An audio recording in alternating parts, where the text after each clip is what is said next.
আর রাকিব অন্তরাকে নিয়ে লম্বা post share করলেন রাকিবের ভাগনা ইয়াসিন হোসেন।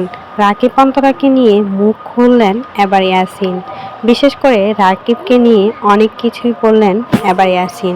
চলেন বিস্তারিত শুনে নেওয়া যাক। কিছুদিন আগে রাকিবের ছোট বোন ঋতুর বার্থডে গিয়েছিল, আর তখনই রাকিবের বড় বোন মানে ইয়াসিনের মা আসছিল সেই বার্থডেতে। বিদেশ থেকে সরাসরি রাকিব অন্তরাদের বাসায় যায়, ইয়াসিনের বাসায় না যেয়ে রাকিব অন্তরার বাসায় যায়। তখন থেকে পাবলিক বাজে বাজে মন্তব্য করছিল ইয়াসিন মিথিলাকে। সে সব কিছুই পাল্টা জবাব এবার ইয়াসিন নিজের মুখেই দিল। তার মাকে নিয়ে আর রাকিবকে নিয়ে মুখ খুলল ইয়াসিন। ইয়াসিন বললেন, আমার মাকে তাবিজ করে রেখেছে, আমাকে মাকে তাবিজ করে তাদের কাছে নিয়ে গেছে।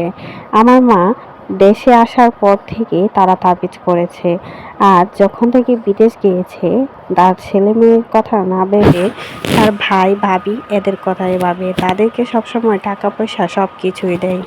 15 বছর বয়সে 2022 সালে আমার মা আমাকে ফেলে রেখে বিদেশ চলে যায়।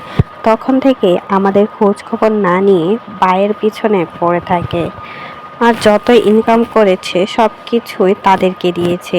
ভালো মানুষের মুখোশ সেজে থাকে, অথচ আপনারা জানেনই না তারা যে কত পরিমাণের খারাপ। আমার কাছে সব কিছুর প্রমাণ আছে, আমি চাইলে আপনাদেরকে দিতে পারি।